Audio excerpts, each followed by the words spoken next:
ரைசலோட கர்த்தருக்கு ஸ்தோத்திரம், தேவனுக்கு மகிமையுண்டாதாக. தேவனுடைய பிள்ளைகளே, இந்த நாளில் கூட தேவனுடைய வார்த்தை வெளிப்படும் நேரத்தில் தேவனுடைய வார்த்தைக்குள்ளேருந்து தேவன் நமக்கு அநேக காரியங்களை கற்றுக் கொடுக்குறார். இந்த நாளில் கூட பிலிப்பியரில் 3ஆம் அதிகாரம் 12ஆம் வசனத்தில் வாசிப்போம். நான் அடைந்தாயிற்று அல்லது முற்றும் தேறினவன் நானேன் என்று எண்ணாமல் கிறிஸ்து இயேசுவினால் நான் எதற்காக பிடிக்கப்பட்டேனோ அதை நான் பிடித்து கொள்ளும்படி ஆசையாய் தொடருகிறேன். நல்லா கவனிங்க, இங்கே நம்ம வசனத்தை வாசிக்கிறோம். அடைந்தாயிற்று அல்லது முற்றிலும் தேறினவன் என்று நான் எண்ணாமல். கவனிங்க, நம்ம இன்னைக்கு நிறைய நேரத்தில் அடைந்து விட்டோம், நான் தேர்ந்தவன், எனக்கு எல்லாம் தெரியுங்க கிறிஸ்துவுக்குள்ள அப்படின்னு எண்ணிக்கொண்டு ஒரு கூட்டம் ஆழ்ந்து கொண்டிருக்காங்க.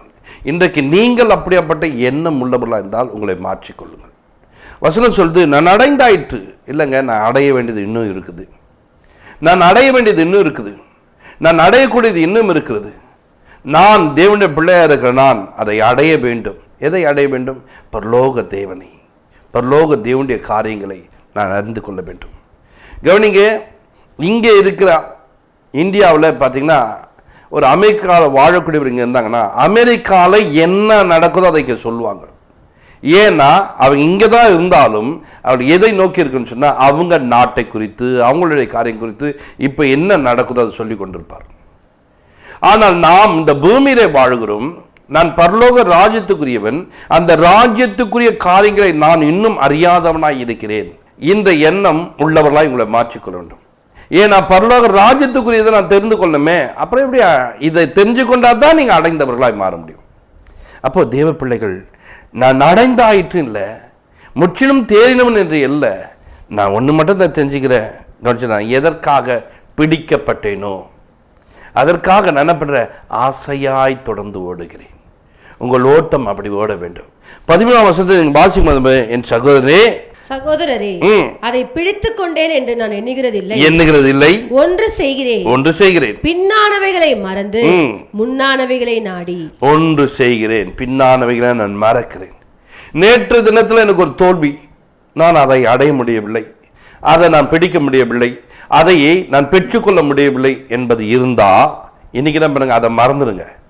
இன்னைக்கு கர்த்தர் அதை அடையும்படிக்கு செய்வார், அதை பெற்றுக்கொள்ளும்படி செய்வார். அதை நான் பிடித்துக் கொள்வேன் என்பதை நீங்கள் எண்ணி ஓட வேண்டும். ஒவ்வொரு நாளும் அப்படிதான் ஓட வேண்டும். அப்படி ஓடுவதற்கு நீங்கள் கற்றுக்கொள்ள வேண்டும். அப்படி ஓடக்கூடிய மனிதனாய் உங்களை மாற்றிக்கொள்ள வேண்டும். நேற்று தினத்தில் நீங்கள் எந்த வல்லமையும் இல்லாமல் இருப்பீங்க, வரங்கள் இல்லாமல் இருப்பீங்க. நேற்று தினத்தில் உங்களுக்குள்ள எந்த நன்மையான காரியங்களும் இல்லாமல் இருக்கலாம். ஆனால் இன்றைக்கு கர்த்தர் எனக்கு வல்லமை கொடுப்பார், வரங்களை கொடுப்பார், எனக்கு தேவன் நன்மை செய்யக்கூடிய மாற்றுவார் என்பதை எண்ணி நீங்கள் ஓட வேண்டும். அல்லேலூயா. நான் 10 வருஷமாக தேடுறேன், 20 வருஷமாக தேடுறேன், எனக்கெல்லாம் எதுவுமே தெரியாதுங்க, அப்படிதான். அப்படி போயிடக்கூடாது. நீங்கள் ஒவ்வொரு நாளும் உங்களை குறித்தும் உங்கள் குடும்பத்தை குறித்தும் உங்களுக்கு உண்டான குறித்தும் ஒரு வெளிப்பாடை பெற்றுக்கொண்டவராய் மாற வேண்டும். நான் எந்த சபையில் எப்படியாப்பட்ட காரியங்களை செய்து கொண்டிருக்கேன், கர்த்தர் என்னை குறித்து என்ன திட்டம் வைத்திருக்க, அதை அறிந்து கொண்டவராய் உங்களை மாற்றிக்கொள்ள வேண்டும். அது மாத்திரமல்ல, தேவ பிள்ளைகளாய் இருக்கிற நீங்கள் ஒவ்வொரு நாளும் தேவனுக்கு உகந்த காரியங்களை செய்வதற்கு உங்களை ஒவ்வொரு நாளும் தேவனுக்கு ஏற்ற ஒரு வழிகள் நடப்பதற்கு பிரயாசப்பட வேண்டும். இன்றைக்கு நாம் நிறைய காரியங்களை பின்னானவைகளை மறந்து முன்னானவைகளை நாடும் போது தேவன் நம்ம குறித்து ஒரு பெரிய திட்டம் ஒன்று வைத்திருக்கிறார். அவருடைய சுத்தத்தை நாம் புரிந்து கொள்ள முடியும். அது நீங்கள் கீழே வாசிட்டே போவீங்கன்னு சொன்னால் அந்த இடத்துல பாருங்க, கிறிஸ்துவுக்குள்ளே தேவன் அழைக்கப்பட்ட பரம அழைப்பின் பந்தை பொருளுக்காக இலக்கை நோக்கி நான் ஓடுகிறேன் என்று சொல்றார். அப்ப எதற்காக என்னை அழைத்தாரோ அதற்காக ஒரு இலக்கை நான் வைத்து கொண்டிருக்கிறேன். அதற்காக நான் என்ன பண்றேன்? ஓடிக்கொண்டே இருப்பேன். கர்த்தர் என்னை எதற்காக அழைத்தார், எந்த காரியங்களுக்காக அழைத்திருக்கார், நான் என்ன காரியங்களை செய்யக்கூடிய ஒரு மகன் என்பதை அறிந்து கொண்டு உங்களுக்கு ஒரு இலக்கை நியமித்து கொண்டு ஓட வேண்டும். அந்த இலக்கு இல்லாமல் இன்றைக்கு ஓடிக்கொண்டிருக்க ஒரு கூட்டம். எதற்காக ஓடினே இருக்கா தெரியல, என்னத்துக்காக ஓடுறேன் தெரியல. இவங்களுடைய ஓட்டம் ஃபுல்லாக அப்படி தான் ஓடி இருக்கும். நம்ம அப்படி ஓடுறவங்களா இருக்கக்கூடாது. ஒரு நாய் ஒன்று இருக்கும், அந்த நாய் பேர் பார்த்தீங்கன்னா டொக்கு நாயின்னு சொல்லுவாங்க. இந்த நாய் இந்த தெருவுலேருந்து அந்த தெருவுக்கும் ஓடும், அந்த தெருவுலேருந்து இந்த தெருவுக்கும் இப்படி ஓடினே தான் இருக்கும். என்னத்துக்கு ஓடுது தெரியாது. இந்த பக்கம் ஷூன் தொத்தி பாருங்க, அந்த லாஸ்ட் ஓடி போயிருக்கும், திரும்ப அந்த லாஸ்ட்ல இந்த லாஸ்ட் ஓடும். என்னத்துக்கு இது ஓடுனே தெரியாது. ஏன்னா இதுக்கு ஒரு இலக்கு இருக்காது. ஒரு இலக்கே இல்லாமல் ஓடக்கூடாது. நாம் ஒவ்வொரு நாளும் ஒரு இலக்கை நியமித்து ஓட வேண்டும். இன்றைக்கு கிறிஸ்தவர்கள் இந்த நிகழ்ச்சியை பார்க்கிறவர்கள், நீ எந்த இலக்கை நோக்கி நீ ஓடிக்கொண்டிருக்க? இந்த நிகழ்ச்சியை பார்க்கிற ஜனமே, நீ எதை நோக்கி ஓடிக்கொண்டிருக்க? இன்னைக்கு காலை பொழுது முடிந்தது, நீ எழுந்த, உனக்கு தேவன் வேண்டிய நல்ல ஆகாரங்களை கொடுத்தார், பலனை கொடுத்தார், சுகத்தை கொடுத்தார். எதை நோக்கி ஓட போற? எதை நோக்கி? ஒரு கவர்மெண்ட் பாருங்க, ஒரு ஒலிம்பிக்கு ஒரு மனிதனை தெரிந்து கொள்ளுமானால் அந்த மனிதனுக்கு ஒரு கோட்பாடு வச்சாங்க. இதை நோக்கி இப்படி ஓடணும், இத்தனை மணி நேரத்தில் ஓடணும், இத்தனை செகண்டில் நீங்கள் ஓடி முடிக்கணும், இவ்வளோதான் இருக்கணும், அதுக்கான இப்படி தான் சாப்பிடணும்னு சொல்லிட்டு ஒரு இலக்கை ஒன்று வச்சுருக்காங்க. அவங்க அதை நோக்கி ஓடிக்கொண்டிருக்காங்க. என் தேவன் உன்னை தெரிந்து கொண்டா உனக்கு ஒரு இலக்கை வைத்திருக்கிறார். அந்த இலக்கை நோக்கி நீ ஓட வேண்டும். ஒரு குறிக்கோள், சரியான ஒரு இடத்தை நோக்கி ஓட வேண்டும். இன்றைக்கு பரிசுத்தத்தை நோக்கி ஓடுறியா? இல்லை நீதியை நோக்கி ஓடிக்கொண்டிருக்காயா? இல்லைக்கு உண்மையை நோக்கி ஓடுறியா? இது ஒவ்வொன்றுக்கும் ஒரு பரிசு ஒன்று இருக்குது. ஆனால் இன்னைக்கு எதை நோக்கி ஓடுறேன்னு தெரியாது. காலம் போன போக்கில் வாழ்வேன். அவர் கொஞ்ச நேரம் கூப்பிட்டானா அவர்கிட்ட கொஞ்ச நேரம் பேசுவேன், இவங்க கொஞ்ச நேரம் கூப்பிட்டா இவங்ககிட்ட பேசுவேன், ஒரு ஃபோன் வந்தால் மணிக்கணக்காக பேசுவேன். இப்படியே காலம் முடிஞ்சிடும். இப்போ மதியம் ஆயிடுச்சிங்களா, திரும்பி பார்த்தீங்கன்னா அப்படி பார்த்தீங்கன்னா நைட் ஆகிடும். இப்படி ஒரு காலத்தை நீங்கள் கழிக்கிறவங்களா இருக்கக்கூடாது. ஒரு நிமிஷத்தையும் கரெக்டாக பிரயோஜனப்படுத்துவீங்கன்னா உங்கள் வாழ்க்கையில் நீங்கள் சக்ஸஸ் உள்ளவர்களாய் வாழ முடியும். ஒரு வெற்றி சிறந்தவர்களாய் வாழ முடியும். ஒரு வெற்றி சிறந்த ஒரு வாழ்க்கை வாழ்வதற்கு உங்களை சரியாய் நீங்கள் அர்ப்பணிக்க வேண்டும். உங்களுக்கு ஒரு பந்தயத்தை வைத்திருக்கா, அந்த பந்தயத்துக்கு ஒரு லக்கு ஒன்று இருக்குது, இலக்கு ஒன்று இருக்கு. அந்த இலக்கை நீங்கள் அடைய வேண்டும். பரம அழைப்பின் பந்தய பொருள். பரம அழைப்புக்கு ஒரு பந்தயத்துக்கான ஒரு பொருள் ஒன்று வைத்திருக்கா. அதை நான் அடையத்தக்கதாக, அதை நான் பெற்றுக்கொள்ளத்தக்கதாக, அதற்கு உரியவனாய் என்னை மாற்றிக்கொள்ளத்தக்கதாக என் ஓட்டம் இருக்க வேண்டும். அல்லேலூயா. அப்படி ஓடுவதற்கு நீங்கள் ஒவ்வொரு நாளும் பிரயாசப்பட வேண்டும். அப்படி பிரயாசப்பட்டால் தேவன் உன்னை குறித்து வைத்திருக்க திட்டங்கள் உங்கள் வாழ்க்கையில் நிறைவேறும். உன் சபையில பார்ப்பார்கள், பாருங்க அந்த மனுஷன் நேற்று தான் வந்தார் சபைக்கு, இன்னைக்கு பாருங்க எப்படி ஜெபிக்கிறார், எப்படி பாடுகிறார். உன்னை அந்த சபை ரோல் மாடலா பார்க்கும், உன்னை ஒரு வித்தியாசமா பார்க்கும். நீ ஓட்டத்தை சரியா ஓடலன்னு சொன்னா 10 வருஷம் வருவ சபையை என்ன உட்காந்து தேய்ச்சிட்டு போற ஒரு மனுஷன் இருப்பேன். அப்படி இருக்கக்கூடாது. நேற்று தான் சபைக்கு வந்தேன், நேற்று அந்த மனுஷன் உள்ள வரும்போது ஒன்றும் தெரியாது, ஆனால் இன்னைக்கு நல்லா ஜெபிக்கிறார் பாருங்க. அந்த சபையில ஜபிக்காத மக்கள்லாம் உன்னை பார்த்து வெட்கப்படத்தக்கதாய் நீ நடந்து கொள்ள வேண்டும். துதிக்காத மக்கள் இருப்பாங்க, நீ துதிப்பதை பார்த்து பாத்தியா அந்த மனுஷன் நேத்தானே ரட்சிக்கப்பட்டார், எவ்வளவு நல்லா துதிக்கிறா பாருங்க. நீயும் இத்தனை வருஷமா வரைய துதிக்க தெரிதா, உனக்கு வாய் தந்து பாட தெரிதா. உன்னை பாருங்க வைத்து ஒருவரை மாற்றக்கூடிய ஒரு முன்மாதிரியாய், ஒரு எக்ஸாம்பிளா நீ மாறணும். தேவன் அதற்காகத்தான் அழைத்திருக்கிறார். உலகத்துல அநேக பரிசுத்தம் கெட்டு வாழ்கிற மத்தியில நீ பரிசுத்தமாய் இருப்பாய் என்று உன்னை தூக்கி நிறுத்திருக்கிறார். உலகத்துல நீதி தவறி வாழ்கிற மக்கள் மத்தியில என் மகன் நீதியாய் நடப்பான் என்று உன்னை தூக்கி நிறுத்திருக்கிறார். நீ எக்ஸாம்பிள் அல்லவா, நீ ஒரு ரோல் மாடல் அல்லவா, உனக்கு ஒரு இலக்கு ஒன்று இருக்குல்லவா. இந்த இலக்கை நோக்கி நீ பயணத்தை செய்ய வேண்டும். என்ன கர்த்தர் இந்த நாளில் எப்படி ஓட சொல்லியிருக்கிறார் என்பதை காலையில வேதத்தை நீ படிச்சாத்தனே உன்னை எப்படி ஓட சொல்லியிருக்கிறார், உன்னை எந்த விதமாய் ஓட சொல்லியிருக்கிறார், நீ எந்த ஓட்டத்தை ஓட போகிறாய், இன்றைக்கு இதற்கு என்ன பரிசு தேவன் வைத்திருக்கிறார், இதை நான் எப்படி அடைவது. எண்ணி நீ ஓட தேவையில்லையா, இந்த எண்ணம் தேவையில்லையா. இன்னைக்கு எழுந்திருக்கிற ஒரு ஜபம் பண்ண கொடார என்ன பண்ண பைபிள் படிச்ச முடிஞ்சு போச்சு. டிவியை பார்த்துன்னு அப்படியே வேலைகளை போயிட்டு ஏதாவது ஒன்று செஞ்சுட்டு நேரம் முடிஞ்சுது, டைம் முடிஞ்சுது, திரும்ப படுத்துவீங்க, மறுநாள் எழுதுக்குது, இதே ரொட்டேஷனாக வச்சுன்னுக்குது. இல்லைங்க, தேவன் எப்பொழுது உன்னை தெரிந்து கொண்டாரோ ஒரு ஓட்டத்துக்காக உன்னை அழைத்திருக்கிறார்.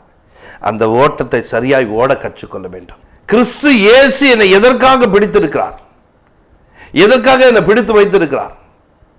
அவர் பரம அழைப்புக்கு பங்குள்ளவனா என்னை மாற்றுவதற்காக எனக்கு ஒரு இலக்கை நியமித்து வைத்திருக்கிறார். அதை நோக்கி என் பயணத்தை நான் செய்ய வேண்டும். அதை நோக்கி என் பயணமானது போக வேண்டும். என் தேவனே, எனக்கு நீங்க உதவி செய்யுங்க. இந்த நாளிலே நான் அப்படி ஓடுவதற்கு எனக்கு கிருபை தாங்க. நான் ரட்சிக்கப்பட்டு இத்தனை வருடம் காலமாயிடுச்சு அப்பா, எனக்கு ஓட தெரியல, நான் எதையோ ஒன்று பார்த்து நின்று விட்டேன், இப்படியெல்லாம் ஓடணும்னு சொல்வது எனக்கு தெரியாம போயிடுச்சு, எனக்கு நீங்க உதவி செய்யுங்கன்னு கேளு ஆண்டவர்கிட்ட. தேவன் உதவி செய்வார். பவுல் பாருங்க, அவரை தேவன் தெரிந்து கொள்ளப்பட்ட நாட்கள் ஓட்டத்தை சரியாய் ஓடினார். அவரோடு கூட வரவர்கள்லாம் ஓட்டத்தில் கொஞ்சம் டிஸ்டர்பன்ஸ் ஆகும்போது கூட இவரை இடராமல் சரியாய் ஓடுவதனால வேதத்தில் 14 புஸ்தகங்களை எழுதுவது காண்ற கிருபை தந்தார். இயேசுவோடவே கூட இருந்த சீஷர்கள் இத்தனை புஸ்தகம் எழுதுக்கான இல்லை. மொத்தமே 27 புஸ்தகங்கள் புதிய ஏற்பாட்டில். அதில் 14 புஸ்தகங்களை எழுதுவதற்கு, சபைகளை தேற்றுவதற்கு, சபைகளை பலப்படுத்துவதற்கு, சபைகளை ஊக்கப்படுத்தி அவளை உயர்த்துவதற்கு இவர் முன்மாதிரியாய் செயல்பட்டிருக்கிறார். பவுலுடைய ஊழியம் பெரிய ஊழியமாய் காணப்பட்டுச்சு. இன்றைக்கு நம்முடைய ஊழியம் இப்படியாப்பட்டதாக இருக்குது. நான் முன்மாதிரியாக ஓடுகிறேன்னா என் ஓட்டம் முன்மாதிரியாக காணப்படுதா என்பதை நீங்கள் சிந்தித்து பார்க்க வேண்டும். யோசிச்சு பார். எந்த காரியங்களை நோக்கி உன் பயணம் இன்றைக்கு போயிருக்கு? ஒரு படகை செலுத்துகிறவன் கவனிச்சுங்களா, ஒரு ஆற்றிலையோ கடல்லையோ அவன் படகு போயிருக்கான, அவனுக்கு ஒரு இலக்கு இருக்கும். இந்த லாஸ்ட் வரலாம் போயிட்டு நம்ம வந்து நினச்சிட்டு. ஒரு கடலுக்கு போனோன்னா இவ்வளோ தொழில் மட்டும்தான் போனோம், இதை தாண்டி போனால் திரும்ப வீட்டுக்கு போக முடியாது. அவனுக்கு ஒரு இலக்கை வச்சுருக்கான். ஆனால் இன்னைக்கு உலகத்துக்குள்ளே வாழ்ந்திருக்கிற நீ துவங்கின ஒரு வாழ்க்கை சர்ன்னு போயிட்டே இருக்க. எங்கே முடிய போகுது? எப்போ முடிய போகுது? அந்த பயணத்தில் எங்கே போய் எதை அடைய போகிறேன்? இன்னைக்கு இரவு நான் எதை பெற்றுக்கொண்டவனாய் மாறப்போகிறேன்? இந்த நாளை முடிக்க போகிறேன். முடிக்கும் போது நான் இதை பெற்றுக்கொண்டேன் என்று சொல்ல முடியுமா? வெறுமையான பாத்திரமாய் மாற்றி கொண்டு இருக்கிறாய். உன்னை வெறுமையான பாத்திரமாய் மாற்றி கொண்டிருக்க. உன் பாத்திரத்தில் ஒன்றுமே இல்லைன்னு சொன்னா நீ யாருக்கு என்ன செய்ய முடியும்? நீ யாருக்கு என்ன கொடுப்பாய்? உன் பாத்திரம் நிரம்புமானால், உன் பாத்திரத்தை நிரம்ப செய்கிற தேவனை பிடித்துக் கொள்ளனா, உன்னை சுற்றிலும் இருக்கிறவர்களுக்கு உன் பாத்திரத்தில் உள்ளதை எடுத்து கொடுக்கலாம். என் தேவன் என் பாத்திரங்களை நிரப்புகிற தேவன். என் சத்துருக்கு முன்பாக எனக்கு நீர் ஒரு பந்தியை ஆயத்தப்படுத்தி என் தலையை எண்ணெயினால் அபிஷேகம் பண்ணி என் பாத்திரத்தை நிரம்பி வழிய பண்ணுகிற தேவன். என் பாத்திரத்தை என்ன பண்ண தெரியுமா? நிரம்ப செய்ய வைக்கிற தேவன். அப்போ என் பாத்திரம் வெறுமையா இருக்காது. என் பாத்திரத்தை நிரப்புற ஒரு தெய்வம் இருக்கிறார். அந்த தெய்வத்துக்கிட்ட போ, முறையீடு. நேற்று என் நாட்களை நான் வீணாய் கழித்து விட்டேன். கிறிஸ்து இயேசு என்னை அழைத்தால் பாருங்க, அந்த அழைப்புக்கு நான் பாத்திரவானாய் இல்லாமல் போய்விட்டேன். இன்றைக்கு நான் வந்திருக்கிறேன். இந்த வெறுமையான பாத்திரத்தை நிரப்ப மாண்டுகிறேன். என் ஓட்டத்தை சரியாய் ஓட எனக்கு உதவி செய்யுங்க. இந்த ஓட்டத்தில் நான் ஜெயமாய் ஓடுவதற்கு எனக்கு கிருபை தாங்க. அன்றே இந்த பூமியில் நான் ஓடுகிற ஓட்டமானது மற்றவர்களுக்கு ஒரு முன்மாதிரியாக இருக்க வேண்டும். பவுல் அப்படி ஓடுனதுனால்தான் அவரை பற்றி பெருமையாக பேச முடியுது. பவுல் அப்படி ஓடலன்னு சொன்னால் நம்ம என்னத்தை சொல்ல முடியும்? அவரை எக்ஸாம்பிளாக வச்சு பேச முடியாது. நீ ஓடிப்பாரு, உன் குடும்பம் உன்னை எக்ஸாம்பிளாக வைக்கும், உன் சபை உன்னை எக்ஸாம்பிளாக வைக்கும், உன் தெருமக்கள் உன்னை எக்ஸாம்பிளாக வைப்பாங்க. உன் ஓட்டம் அப்படி இருக்கட்டும். உன் ஓட்டம் எப்படி இருக்கணும்? வெறுமையாக போகக்கூடாது, நிரப்பக்கூடிய ஓட்டமாக இருக்க வேண்டும். தேவன் உன்னை குறித்து ஒரு பெரிய திட்டம் வைத்திருக்கிறார். தேவன் உன்னை குறித்து ஒரு வெளிப்பாடு வைத்திருக்கிறார். அதனால் தேவ பிள்ளைகளை பண்ணுங்க, ஒவ்வொரு நாளும் தேவனுக்கு பிரியமாய் நடக்க வேண்டும். நிரம்ப செய்கிற ஒரு தேவனுக்கு அவர் நிரப்புவா. இன்றைக்கு நீ அவர் இடத்துல கேளு, ஆண்டவரே என்னை நிரப்பும் ஆண்டவரேன்னு சொல்லி. தேவ பிள்ளைகளா இருக்கிற நாம் தேவனுக்கு உகந்த ஒரு பாத்திரமா உங்களை மாற்றிக்கொள்வதற்கு இந்த நாள் இத்தனை வருடங்களை என்னை வீணடித்து விட்டேன். இப்பொழுது உங்களுடைய சமூகத்தில் நான் அர்ப்பணிக்கிறேன். எனக்கு நீங்கள் உதவி செய்யுங்க. என் பாத்திரத்தை நிரப்புங்கப்பா. ஆண்டவரே எனக்கு உதவி செய்யுங்கப்பா. என் ஓடுற ஓட்டம், நான் கிறிஸ்துவுக்குள்ள ஓடுற ஓட்டம், என் ஓட்டம் தேவனுக்கு பிரியமா இருக்கட்டும். கிறிஸ்து இயேசு என்னை எதற்காக அழைத்தாரோ அந்த அழைப்புக்கு நான் பாத்திரமான பரம அழைப்புக்கு பங்குள்ளம்னா என்னை மாற்றும். என்னை நீங்கள் மாற்றுங்க. எனக்கு நீங்கள் உதவி செய்யுங்க. அதுக்கு நான் பாத்திரவானாய் மாறட்டும். நான் வரும்போது வெறுமையாக இருக்கக்கூடாது. தேவன் என்னை அழைத்த நோக்கங்கள், அழைத்த திட்டங்களை நிறைவேற்றக்கூடிய ஒரு மகனாய் நான் இருக்க எனக்கு கிருபை தாங்கன்னு சொல்லிட்டு ஆண்டவரை கேளுங்க. பரிசுத்த ஆவியானவரே, இப்பொழுது இவரோடு கூட பேசின நல்வார்த்தைகளுக்காய் ஸ்தோத்திரம். யாரெல்லாம் பாத்திரங்களை வெறுமையாக வைத்து கொண்டிருக்கிறார்களோ, யாரெல்லாம் ஆண்டவரே இந்த இலக்கை மறந்துவிட்டு, தேவன் என்னை அழைத்த நோக்கங்களை மறந்துவிட்டு, தேவன் என்னை தெரிந்து கொண்ட காரியங்களை மறந்துவிட்டு தன் கால் போன போகல, கண் எதை பார்க்குதோ அங்கெல்லாம் எதையும் போய் வாழ்ந்து கொண்டு இராதபடிக்கு ஆண்டவரே, நான் தேவனுக்கு உரிய பாத்திரம், நான் தேவனுக்கு பிரியமாய் நடக்க வேண்டும், இந்த பரம அழைப்புக்கு பங்குள்ளவனாக என்னை மாற்றிக்கொள்ள வேண்டும் சொல்லிட்டு தன்னுடைய ஜீவியத்தில் ஓடுவதற்கு வேண்டிய கிருபையை தாரும், பலத்தை தாரும், ஆசிர்வதியும். இவருடைய பாத்திரங்கள் வெறுமையான பாத்திரங்களை என் தேவன் நிரப்பி இவர் தேவையெல்லாம் சந்தித்து நிறைவாய் நடத்தப்பதுக்காக நினைச்சதும் ஆசிர்வதிங்க. பெரிய காரியம் செய்ய அற்புதமாக நடத்தும். இயேசு கிறிஸ்துவின் ஜெபங்களுக்கு நல்ல பிதாவே, ஆமென். God bless you.